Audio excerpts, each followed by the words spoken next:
안녕하십니까. 사회복지사 1급을 담당하는 고병갑입니다. 이번 시간부터는 2교시 2영역에서 사회복지 실천기술론, 실기론이라고 우리가 축소하지 않습니까? 실천기술론을 진행을 하겠습니다.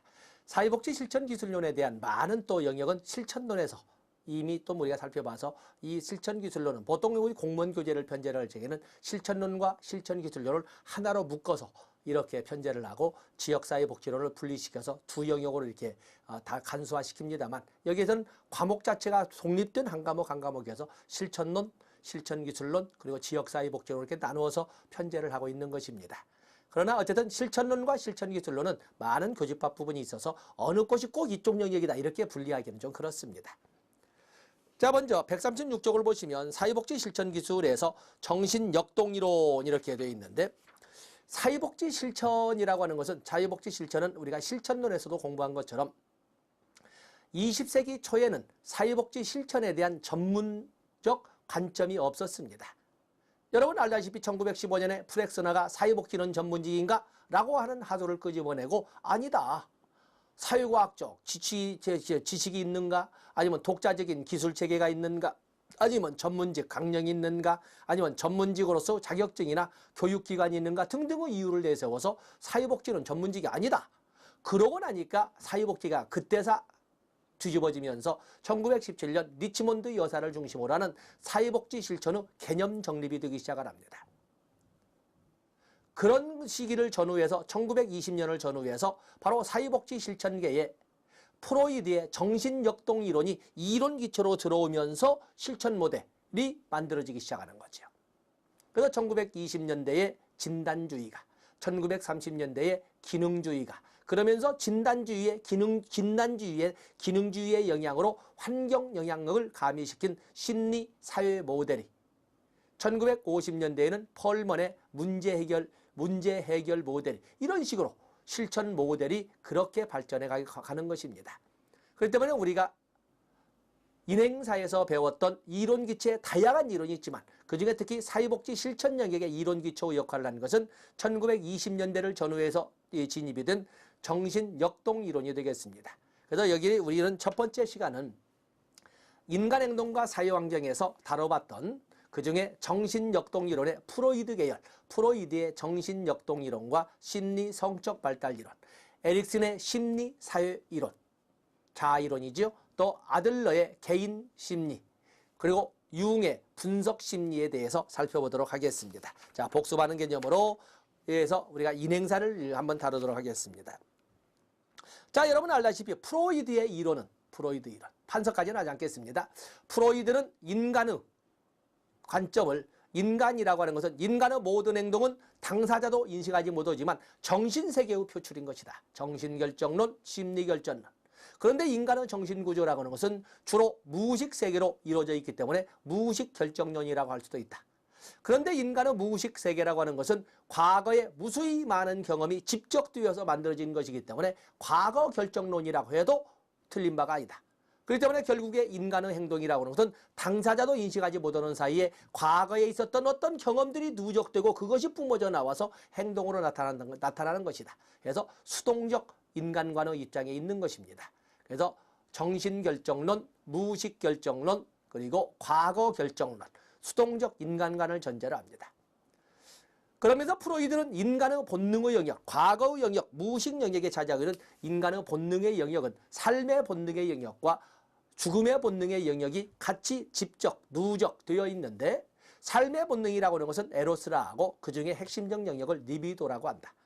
그리고 죽음의 본능은 타나토스라고 하는데 사회복지 실천가가 사회복지 실천 현장에서는 가능한 한 클라이언트의 삶의 본능, 에로스, 그 중에 성적 활력소라고 부르는 리비도를 최대화, 극대화시키려는 방향으로 이끌어가야 되는 것이고 그럼에도 동시에 절망, 포기, 좌절이라고 설명할 수 있는 그러한 죽음의 본능을 최소화시키려는 이러한 원조를 제공해야 된다라고 설명하고 있는 것입니다.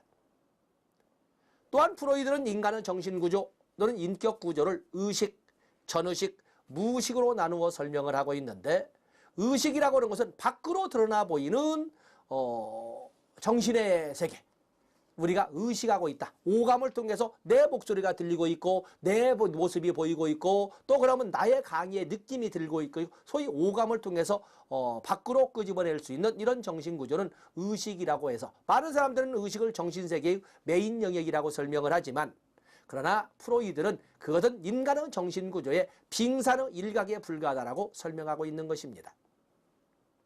그에 비해서 전의식이라고 하는 것은 밖으로 드러나 있지는 않지만 약간의 자극을 통해서 밖으로 끄집어낼 수 있는 정신구조라고 이렇게 설명을 하는데 바로 그것을 전의식, 프리콘셔스니스라고 하면서 그것을 이용 가능한 기억, 우리 같은 학습자의 영역에서는 바로 전의식의 활성도를 높여야 되겠죠.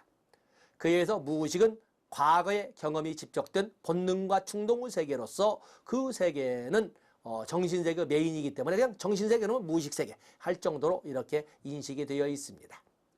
그러면서 이 프로이드는 인간의 성격 구조를 이드, 에고, 슈퍼에고로 나누어 설명을 하되 이드라고 하는 것은 원초화라고 선대의 학자들이 했던 말을 그대로 쓰고 있습니다. 케라그 원리의 지배를 받는 본능과 충동의 세계로 비현실적이고 비충동적 세계의 모습으로 이렇게 설명하는 것이 이드가 되겠고 이드라고 하는 것은 태어날 때 유전되듯이 가지고 태어난다고 되어 있습니다. 그에 비해서 에고라고 하는 것은 에고는 현실의 원리의 지배를 받는 이성과 분별의 세계로서 비현실적이고 비합리적인 이드의 세계나 지나치게 도식적이고 원리 원칙적인 소위 슈퍼에고의 영역을 현실화시키는 그 역할, 핵심적 역할을 수행하기 때문에 성격의 집행자, 성격의 경영자 또는 성격의 조정자라고 설명하는 현실적이고 합리적인 세계를 말합니다. 학문기에 분화가 된다고 합니다. 그에 비해서 슈퍼에고라고 하는 것은 초자라고 하는 걸로써 이것은 도덕의 원리의 지배를 받는 양심과 자아 이상의 세계를 가지고 말하는 것으로서 도덕의 원리의 지배를 받는 양심과 자아 이상의 것은 부모의 양육 태도를 통해서 만들어지며 그건 보통 세 번째 성격 발달 단계 남근기에 발달해 간다고 하고 남근기에 이드로부터 분화가 되어 간다고 합니다. 모든 인간에게는 이렇처럼 이드, 에고, 슈퍼에고를 모두 같이 보유하고 있지만 그 중에 어떤 영역을 주로 분출하고 주로 보여주느냐에 따라서 그 개개인의 성격을 이렇게 표현하고는 하는 겁니다. 그래서 성격의 구조. 그러면서 인간의 성격 발달 5단계를 심리성적 발달 이론이라고 하는데 리비도가 어느 부위에 위치하고 있느냐 리비도 위치에 따라서 인간의 성격 발달을 사이코섹슈얼에서 심리성적 이론이라고 이름으로 해서 구순기, 학문기, 남근기, 잠복기, 생식기 이렇게 5개 단계로 나눴던 그 이론입니다. 각각의 단계마다 특징이 다 중요하지만 특히 출제가 잘 된 것은 프로이드가 인간의 성격 발달에 가장 중요한 결정적 시기라고 강조했던 세 번째 단계 남근기를 여러분들이 특히 체크를 해놓고 우리가 인행사도 준비를 하셔야 되는데 바로 남근기에 등장한 성격의 기초는 그 위에는 거의 변함이 없이 평생을 간다라고 설명을 합니다. 남근기의 대표적인 용어 콤플렉스, 오디푸스 콤플렉스나 엘렉트라 콤플렉스 또 그러면 그런 과정에서 더 들어가게 되는 동일시의 개념 또 남근 선망이나 또는 뭐 이런 여성들에는 어떤 성인이 되어서 나타나는 성적 사회통념상 성적 문제가 발생한다고 하는 것은 바로 여기는 남근기에 있어서의 어른들의 무지가 어른들의 장난이 아주 극소수지만 일부 성원들에게 성년 이후에 어떤 문제점을 야기할 수도 있다라고 하는 것이 바로 거기에서 나옵니다. 그래서 우리가 보면서 거기 유아 경험의 중요성을 강조했다. 방어기제, 물론 방어기제 이론을 제기한 것은 안나 프로이드 그 딸이 되겠습니다만 어떤 방어기제의 중요성을 강조했다. 이런 것 등이 바로 여기 나오는 프로이드 이론이 되겠습니다. 거기 보면 정신역동 이론에서 강조되는 이런 기술에 보면 특히 전이와 역전이라고 하는 것은 어떤 이유를 대든지 간에 독립된 문제로 강조되고 있지 않습니까? 전이라고 하는 것은 클라이언트가 당사자가 인식하지도 못하지만 인식하지도 못하는 사이에 과거의 경험 속에서 중요하게 여기던 대상에 대한 감정을 현재 눈앞에 있는 사회복지사나 전문가에게 표출하는 것, 쏘아붙는 것을 전이라고 합니다. 유형은 그렇습니다만 이걸 어떻게 표현하냐면 클라이언트 무의식 속에 잠재되어 있던 문제 발생의 원인을 현실로 의식세계로 끄집어 올렸다. 바로 이 전이가 이루어지는 순간 그 클라이언트의 문제 해결은 됐다라고 해서 특히 정신역동 분야에서는 전이를 아주 강조합니다. 그런데 그와는 달리 이번엔 거꾸로 사회복지사가 자신의 과거 경험 속에 있었던 어떠한 감정을 눈앞에 있는 클라이언트에게 쏘아붙거나 클라이언트를 통해서 표출하는 것은 역전이라고 합니다. 자, 그런 단어 있다는 것도 알아주시고, 어쨌든 간에 정신역동 모델에서 개입하는 기술로서는 전이, 역전이 또는 뭐 자유연상, 꿈의 해석, 전이 해석 이런 것도 있고, 훈습, 웍스루도 있죠. 훈습은 어떻게 근자에 출제든지 참 오래됐습니다. 자, 훈습은 가져가도록 하겠습니다. 훈습. 거기 오면 클라이언트의 전이 저항에 대하여 기대되는 수준의 통찰과 이해가 성취될 때까지, 말하자면 기대되는 수준의 통찰과 이해가 성취될 때까지 사회복지사가 반복적으로 직면하거나 이 말은 반복적으로 클라이언트의 언행불일치나 모순된 점을 계속 지적질하거나 설명함으로써 클라이언트의 통찰력이 최대한 발달하게 하고 클라이언트로 하여금 자아 통합이 이루어지도록 반복 숙달시키는 것을 훈습이라고 합니다. 훈습이란 단어가 나오면 프로이드, 정신역동 이렇게 그냥 진입해도 상관이 없습니다. 다음에 에릭슨의 심리사회이론. 이건 무조건 가지고 가셔야 되는 거지요. 물론 인행사에서 주로 출제가 되겠습니다만 이 에릭슨의 발달 이론이라고 하는 것은 인행사의 관점에서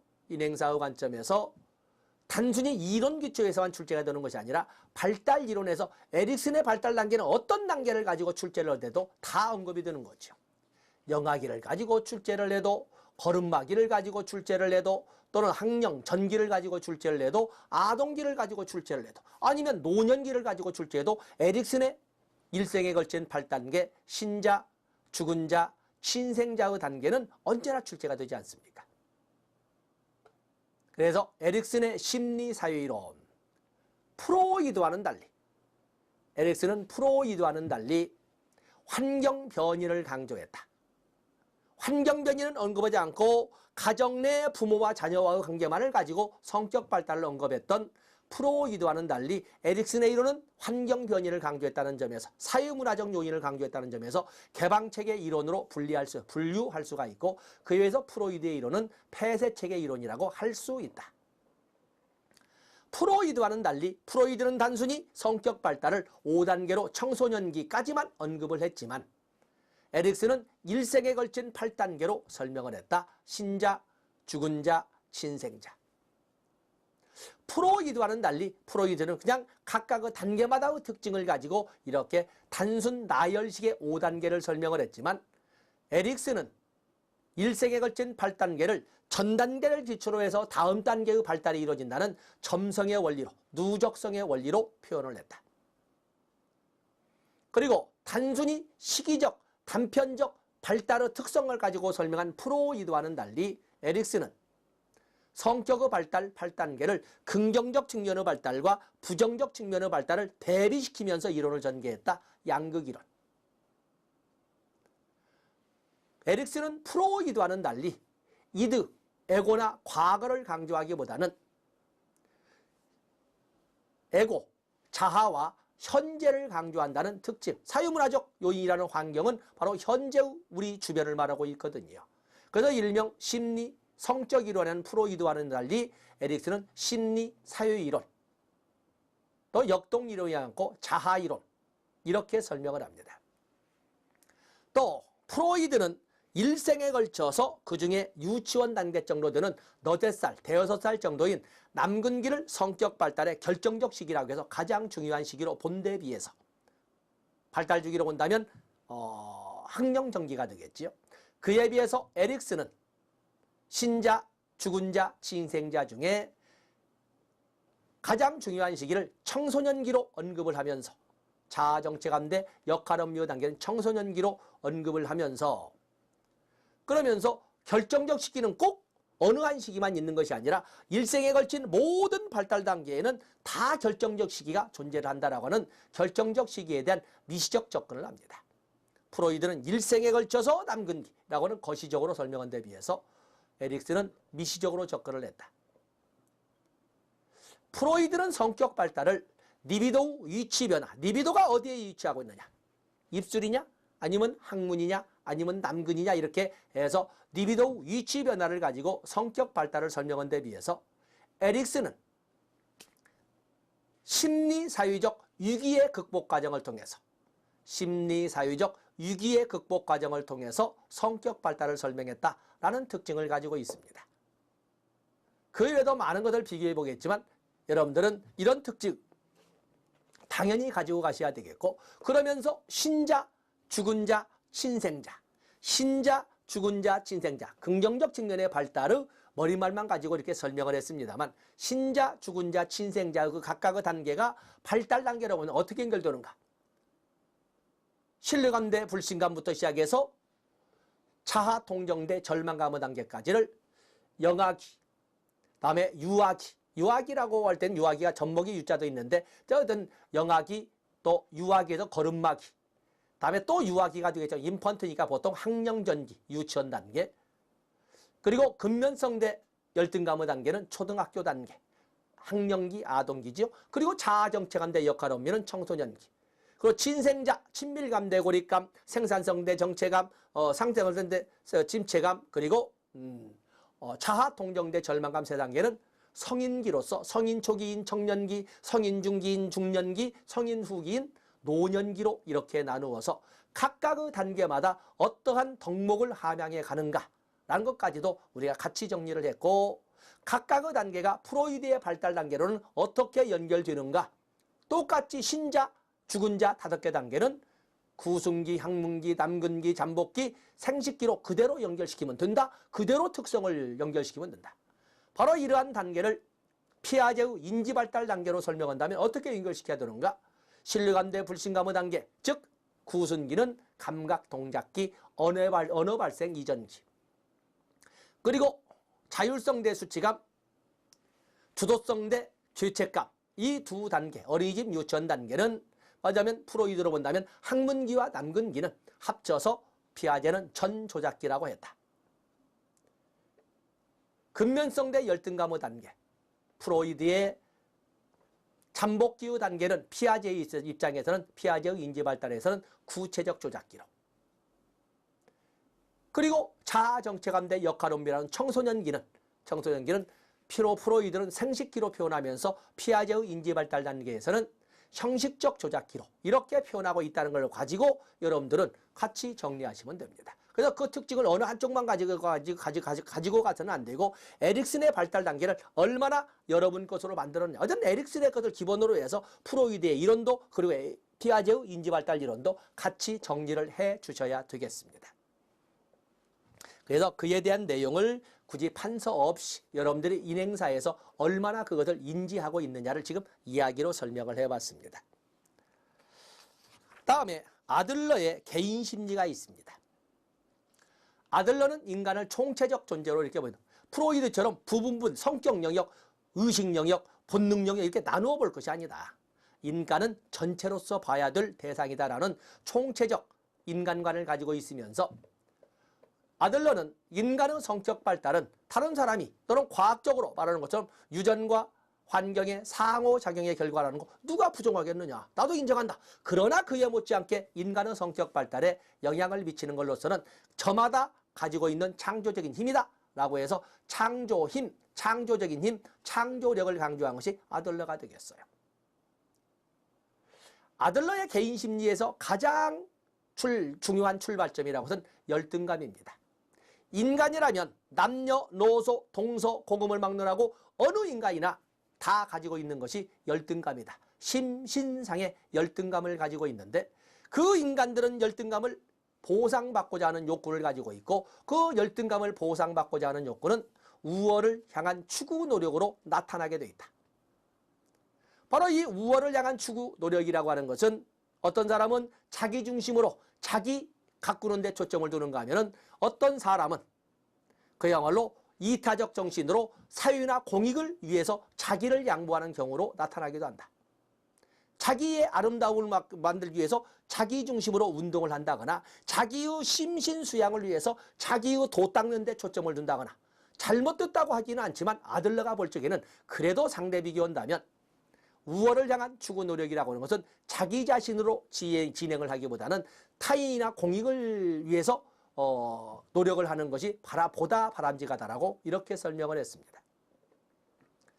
아들러는 그러한 우월을 향한 추구 노력이 자신이 아닌 외부 타인을 향해서 지향하는 것을 사유적 관심이라고 설명을 했는데, 바로 이런 사유적 관심과 활동의 수준이 얼마나 강하냐 약하냐 두 개의 기준을 가지고 사유적 관심의 정도와 활동 수준의 전개, 활동 수준의 정도 두 가지를 가지고 아들러는 생활 양식이란 말을 끄집어냅니다. 어찌 보면 프로이드가 말하는 성격과 같은 개념이 되겠습니다만, 생활 양식으로 설명을 하면서 생활 양식을 네 가지 유형으로 설명을 했습니다. 거기에는 그냥 생활 양식이란 단어로만 이게 설명을 했지만, 생활 양식의 그 단어로만 설명을 드는 지배형, 획득형, 회피형, 사유적 유용형으로 설명을 했습니다. 획득형은 기생형이라고도 한다고 그랬지요. 사유적 관심은 별로 없으면서 이기적이니까 활동 수준은 높고 욕심이 태산같이 쌓인 사람은 지배형이라고 합니다. 언제나 경쟁 구도에서 아주 이기적 성향이 강하게 나타나는 성격을 지배형 생활 양식이라고 그랬고, 획득형 또는 기생형이라고 해서 사유적 관심이 없는 건 아닌데 기생형, 활동 수준도 그리 높지는 못합니다. 한 중간중간 정도. 기생형, 다른 사람이 움직이는데 편승해서 같이 즐기는 이런 성격은 기생형 또는 착취형 생활 양식이라고 그랬습니다. 그에 비해서 회피형이라는 것은 사유적 관심도 없고 활동 수준도 낮은 그런 사람들도 있습니다. 바로 이러한 사람들에 대해서는 그를 회피형이라고 그랬고, 사유적 관심도 높고 활동 수준도 높은 이런 사람들은 사유적 유용형이라고 그러는데, 이렇게 네 가지로 나눠볼 수 있는 생활 양식은 더댓 살 정도에 만들어져서 그 이후에는 거의 변함이 없다라고 설명을 하고 있습니다. 마치 프로이드가 대여섯 살 정도의 성격의 기초가 만들어져서 그 이후에 거의 변함이 없다고 하는 것과 똑같은 표현을 아들러도 쓰고 있는 것입니다. 또 그런가 하면은 아들러는 가족 형상을 강조하되 특히 출생 순위를 강조를 했고, 또 아들러가 강조한 것은 저마다 가슴에 담고 있는 미래의 이상, 가상적 목표를 강조를 합니다. 그리고 저마다 가지고 있는 창조적 힘으로써 자기를 형상화시킨 것은 창조적 자아라는 말도 끄집어낸 것이 아들러가 되겠습니다. 바로 이런 아들러의 이론도 역시 인행사에서 꼭 나오는 문제 아니겠습니까? 다음에 융의 이론을 보시면 융은 분석심리죠. 융은 프로이드와는 달리 인간의 정신구조를 의식과 전의식으로만 나눴습니다. 프로이드는 의식, 전의식, 무의식으로 나누는데 융은 의식과 무의식으로만 나눈 거죠. 전의식이 아니라 의식과 무의식으로만 나누고 전의식을 배제했습니다.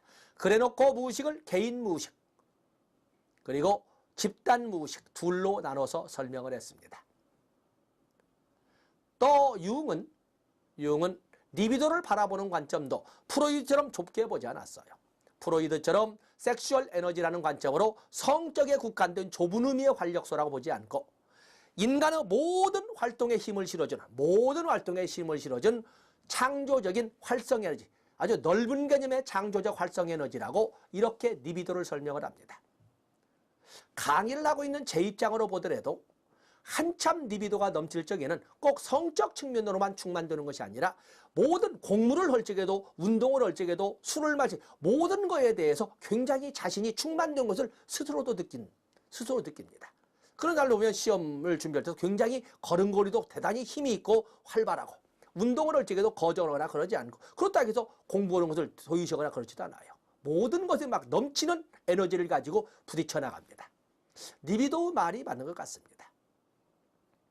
리비도는 성적 관리, 나중에는 프로이드 쪽에서 성적 관리도 국한시키지 않고 좀 넓게 해석을 했었습니다만, 또 그런가 하면은 프로이드는 인간의 성에 대해서 성 역할 고정관념을 배제를 합니다. 무조건 남자로 태어났으니까 남자로, 여자로 태어났으니까 여자로서만 여자다운 생각, 여자다운 행동을 보여야 된다라는 거부를 했습니다. 설사 그렇게 사회 통념이 그래야 된다라고 고정적 생각을 가지고 있다 하더라도 모든 인간에게는 한 성만, 밖으로 보여지는 한 성만 존재하는 것이 아니라 또 하나의 성이 잠재되어 있다. 양성성을 주장을 합니다. 그래서 남성의 무의식 속에 잠재되어 있는 여성성을 아니마라고 한 것이고, 여성의 무의식 속에 잠재되어 있는 남성성을 아니무스라고 하되, 그것이 쭉 잠재되어 있다가 인생의 전환점. 미리 말하지만 이 융은, 프로이드는 남근기 유치원 단계 정도를, 에릭슨은 자아정체감대 역할업 및 청소년기를 강조한 것처럼 융은 특히 인생의 가장 중요한 인생의 전환점을 중년기로 들었어요. 에릭슨처럼 융도 역시 인생의 생애 주기를 일생에 걸쳐서 표현하거든요. 아동기, 아동기하거든 아동기가 청소년기까지 합친 거고, 아동기 밑에 것을 쭉 말한 것이고, 다음에 청년기, 중년기, 노년기로 이렇게 하지만 그 중에 가장 중요한 시기를 중년기로 나눴던 것이 바로 융이 되겠어요. 바로 아니마나 아니무스가 중년기에 표출된다고 합니다. 뿐만 아니라 중년기가 되면은 그야말로 평생 누구의 자식으로, 누구의 아내로, 누구의 아빠로 이렇게만 살던, 타인을 위해서 존재하던 사람들이 점차 진정 자기 자신의 되돌아오려고 하는 이러한 리비도 활동 방향의 전환이 있게 되는데, 그것을 개별화, 개성화, 인디비듀얼리제이션이라고 그랬어요. 바로 진짜 자기 자신으로 돌아오려는 개성화, 개별화를 어떻게 해석을 하냐면, 평생 리비도를 물질적 조건을 위해서 외부로 향했던 이런 사람들이 진정 자기 자신을 위해서 이제는 자기의 정신적 측면으로, 그리고 자기의 내부로 리비도의 방향을 전환시킴으로써 진짜 자기 자신을 살리려는 노력을 하게 된다. 이걸 개별화라고 해서 중년기를 강조를 했어요. 또 융은 인간의 성격을 프로이드와는 달리, 프로이드는 리비도의 위치에 따라 성격 발달 5단계를 설명한 데 비해서 융은 리비도의 방향에 따라 성격의 유형을 둘로 나눴어요. 성격의 유형을 둘로 나누어서 유향성과 내향성, 리비도가 밖으로 표출되느냐, 주로 리비도가 안으로 사겨지느냐를 가지고 내향성, 유향성으로 나눈 거였어요. 바로 이러한 리비도를 바라보는 관점이나 그것의 방향을 가지고 성격의 구조를 나눈 사람이 바로 융입니다.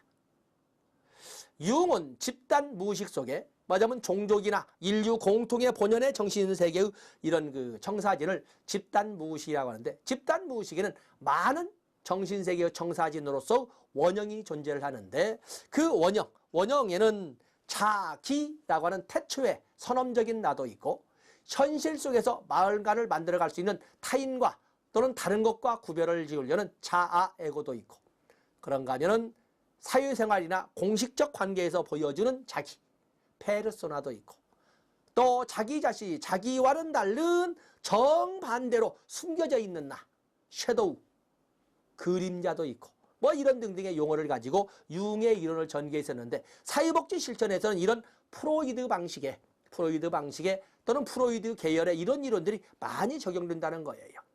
그래서 사회복지 실천에서는 다른 학자들의 많은, 특히 인행사에 나오는 많은 이론 기초들이 적용되겠지만, 주로 시험에서 같이 연관시켜서 하는 것은 바로 여기 나오는 정신역동이론이어서, 첫 번째 테마를 정신역동이론의 기초를 지금 다시 복습해 본 거, 판사 하나도 없이 그냥 우리가 복습을 해 본 거죠.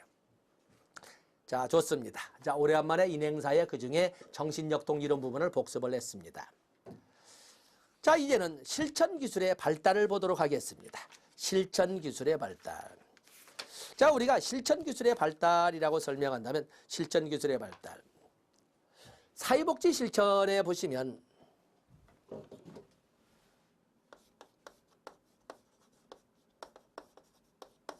사회복지 실천 기술은 좀 이따 나와 있어요.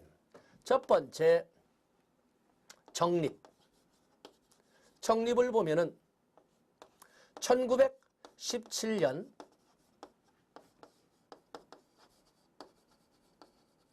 리치몬드의 사회 진단이라고 하는 책을 통해서 처음으로 개념 정립이 이루어지죠. 사회복지 실천이란 개인과 환경 간의 개별적이고 의도적 조정을 통하여 개개인의 인격 발달을 도모하는, 자, 풀이는 부적응 상태에 있는 클라이언트를 적응 상태로 되돌려 놓으려는, 그렇죠? 원조 활동, 이렇게 하는 리치몬드의 사회진단 또는 리치몬드의 개념 정립을 시작점으로 하면서 1920년대 전후로 프로이드의 이론이 진입을 합니다. 그래서 사회복지 실천 현장에 정신역동 이론이 이론 기초로 자리를 잡게 되는 것입니다. 그러면서 1920년대부터 바로 실천 모형이 어떤 이론 모형이 정립되기 시작하는 거죠.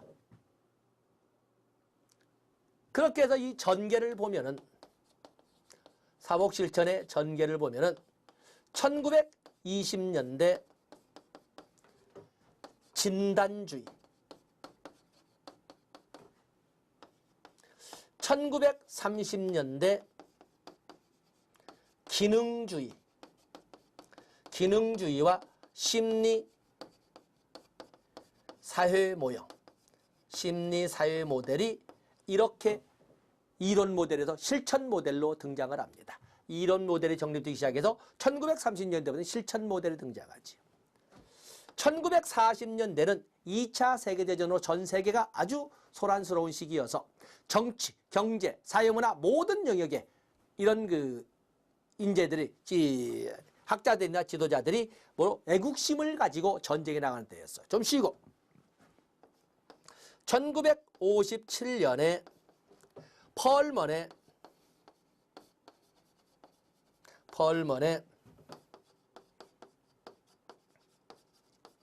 문제 해결 모델이 이렇게 등장을 함으로써 30년대부터 50년대까지 지속되어 온 진단주의와 기능주의의 갈등을 마감을 짓습니다.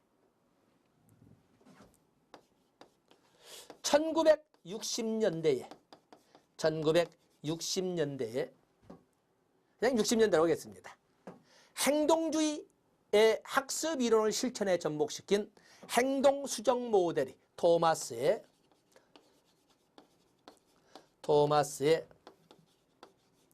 행동수정 모델이 1960년대에 등장했다고 보시면 됩니다. 그리고 1970년대에 물론 연구는 1960년대에 활발했지만 1970년대에 메이드와 앱스테인에 의해서 만들어지는 과제 중심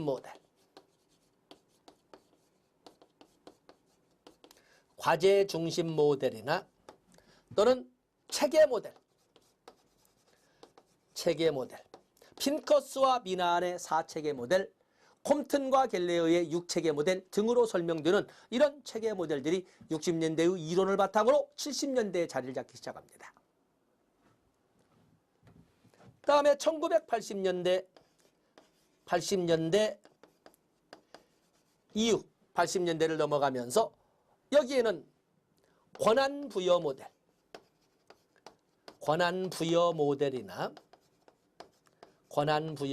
말하자면 강점 관점을 기반으로 해서 클라이언트의 권한을 보다 더 권한을 강화시키자는 권한부여 모델, 또는 뭐가 있나, 권한부여 모델 또는 생활 모델,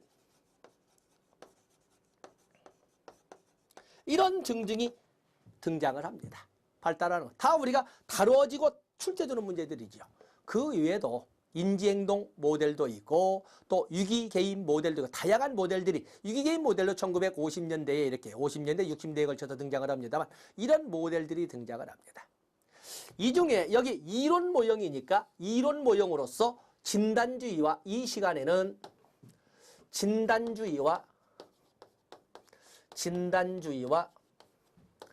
기능주의 이론 모델의 비교를 하고 쉬도록 하겠습니다.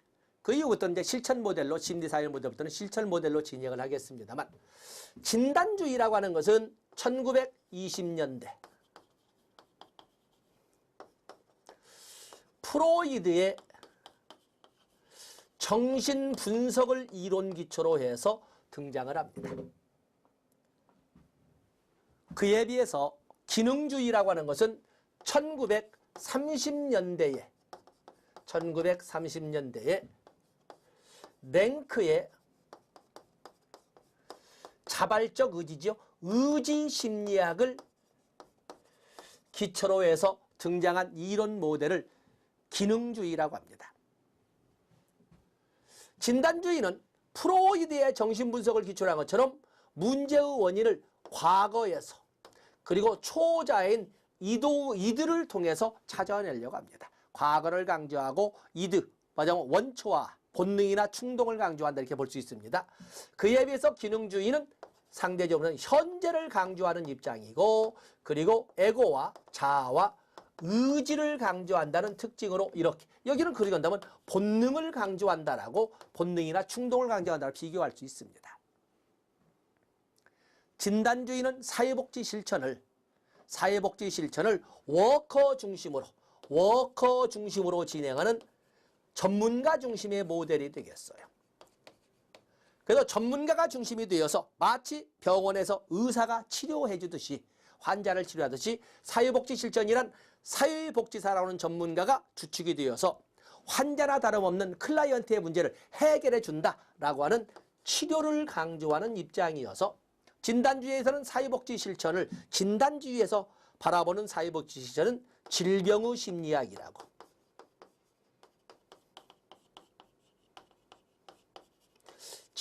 심리학이라고 이렇게 설명을 합니다. 그에 비해서 기능주의는 클라이언트 중심 모델로서 이 기능주의에서 강조하는 것은 클라이언트가 클라이언트의 당면 문제를 가능한 한 스스로 해결할 수 있도록 돕는 원조를 강조합니다. 치료해준다가 아니라 스스로 커나가는 것에 힘만 실어준다라는 원조를 강조해서, 그래서 일명 기능주의에서 바라보는 사회복지 실천을 성장의 심리학이라고 이렇게 표현을 합니다. 성장의 심리학이라고. 진단주의에서는 전이를 강조합니다. 클라이언트가 당사자는 알지 못하지만 과거의 경험 속에서 중요한 대상에 대해서 가졌던 감정을 현재의 눈앞에 있는 사회복지사에게 쏟아부음으로써 문제를 해결시킬 수 있다. 무의식세계에 있는 문제의 원인을 의식세계로 끄집어 올리기만 할 수 있다면 바로 그걸 전이라고 하는데, 문제는 해결될 수 있다는 이런 실천 기법, 끄집어 올리는 꿈의 분석, 전이의 분석, 그걸 조금씩 끌어올리는, 마치 마중물을 붓고 물을 끌어올리듯이 하는 소위 훈습, 꿈의 해몽, 뭐 이런 것 등을 제가 설명한 전이를 강조한 데 비해서 기능주의는 고맙습니다. 이제는 제 의지로 제 스스로 문제 해결할 수 있겠네요 라고 하는 어느 정도 힘만 실어주면 된다 해서 분리를 강조합니다. 진단주의는 클라이언트를 어떤 존재로 본다면 아직도 이럴까 저럴까, 어디에서 실마리를 찾을까 하는 양가 감정을 보유한 존재, 양가 감정이란 말이 나오면 그렇게. 그에 비해서 기능주의는 대항의지를 가진, 당당한 어떠한 사회 환경상 난관이 있어도 뚫고 지나가려고 하는 대항의지를 지닌 존재라고, 가능성이 있는 존재라고 이렇게 바라본다는 데서 또 차이가 있습니다. 자, 여러분 교재를 보세요. 이런 것처럼 사회복지 실천기술 이론의 발달은 1920년대, 30년대에는 이론 모델이, 특히 진단주의와 기능주의를 통해서 이론 모델이 발달하는 그 시기를 이렇게 우리가 볼 수가 있습니다. 이론 모델을. 그래서 여러분 교재를 보시면 139페이지에 진단주의와 기능주의라고 이렇게 설명을 하지 않습니까? 바로 이것이 아직은 실천 모델로 가기 전에 이론 모델로서 자리 잡은, 그리고 이 진단주의와 기능주의 간의 이론적 갈등은 1950년대까지 꾸준히 30년대, 40년대, 50년대까지 약 30여 년간 이루어집니다. 그것을 마감을 지은 것을 우리는 1957년에 있었던 펄먼의 문제 해결 모델이라고 하는 것입니다. 그러면서 이론 갈등이 계속 있는 과정에서 실천 모델들이 계속 활성화되는데 그게 바로 1930년대에 등장한 심리 사회 모델이 되겠습니다. 그래서 여기는 그냥 간단하게 진단주의와 기능주의의 갈등 이렇게 설명을 했지만 사실 여기까지는 이론 모델이 되겠어요. 이 시간은 여기까지 하고 다음 시간에는 이제는 실천 모델로서 1930년대 심리 사회 모델부터 진행하도록 하겠습니다. 고맙습니다.